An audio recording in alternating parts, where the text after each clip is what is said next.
Now, for the first time since he became Trump's punching bag, who isn't Trump's punching bag these days, Attorney General Jeff Sessions spoke out about what it's been like to be publicly humiliated by his boss. Well, it's kind of hurtful. He's steadfastly determined to get his job done, and he wants all of us to do our jobs, and that's what I intend to do.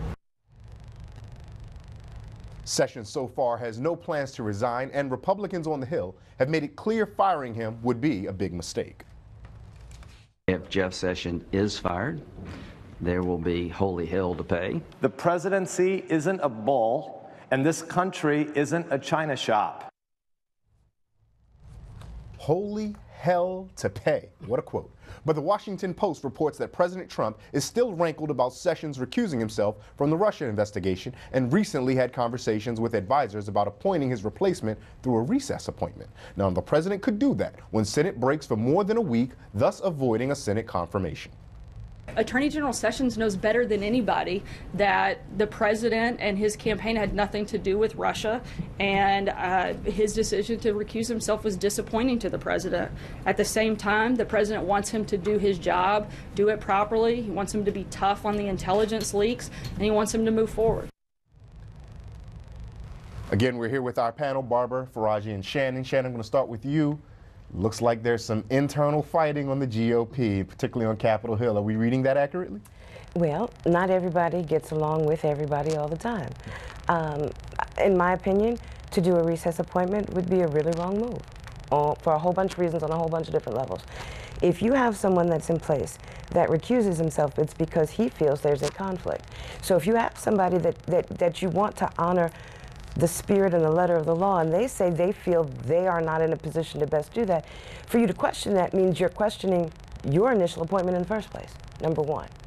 And number two, it sets a whole wrong mood and a whole wrong tone. So personally, I just think it would be a wrong move. But I want to come back to you just for a second because of your experience in the GOP. Mm-hmm.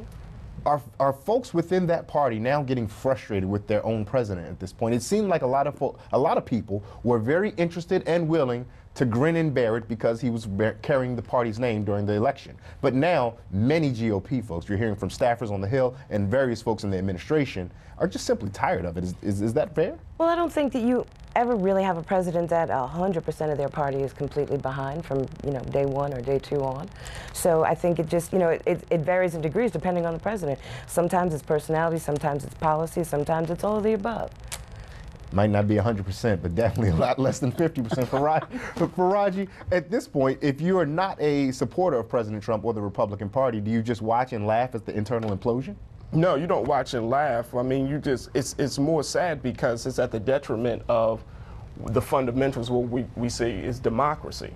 And so, Gloria Berger from CNN, she puts out an op-ed and said that, if you're a cabinet member, you're just thinking twice about how your commander-in-chief is operating, because if he's doing that to Jeff Sessions, who was a longtime supporter, first senator that supported him when he ran, that he's just trashing him on Twitter and whatnot, what's the likelihood that that won't happen to you as a cabinet member? This sets a bad precedent. Very unprofessional, more so, but in a very deeper level, it sets a bad precedent for leadership, especially how a president leadership at the highest level. Barbara, give us the last word on this. Well, listen, I'm no Jeff Sessions fan. Let's be very clear. I mean, what he's done on, destroying smart on crime, what he's done to motivate mass incarceration, I think he absolutely, and his lying to the Senate Judiciary Committee, I think he should have resigned then, frankly. But what I do know that this president doesn't have the right to obstruct justice, and that's what he's trying to do. He's trying to get rid of Sessions because he's angry at him because he followed the law, recused himself as he should have done legally, and now he wants to be angry with him because he wants him to fire Mueller and do all the rest of it. Well, that's not going to happen. And the reality, folks, is that even if he gets rid of Sessions, he's going to bring some nutcase like Giuliani or somebody else who's just as bad. So that's the problem. Maybe we can. But I'm not going to be a big Sessions, Maybe we can get Chris Christie off of beach and get him a job. Weekdays on TV One. I will never lie to you. Oh my God. Roland Martin. He doesn't want to talk to us. He wants to ignore us. Uncensored. Hell no. That ain't gonna cut it, boo. Unapologetic. No, that is fundamentally false. You are wrong. Unfiltered. He wants an America where we all look alike.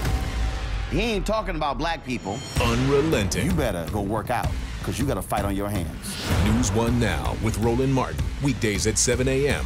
on TV1.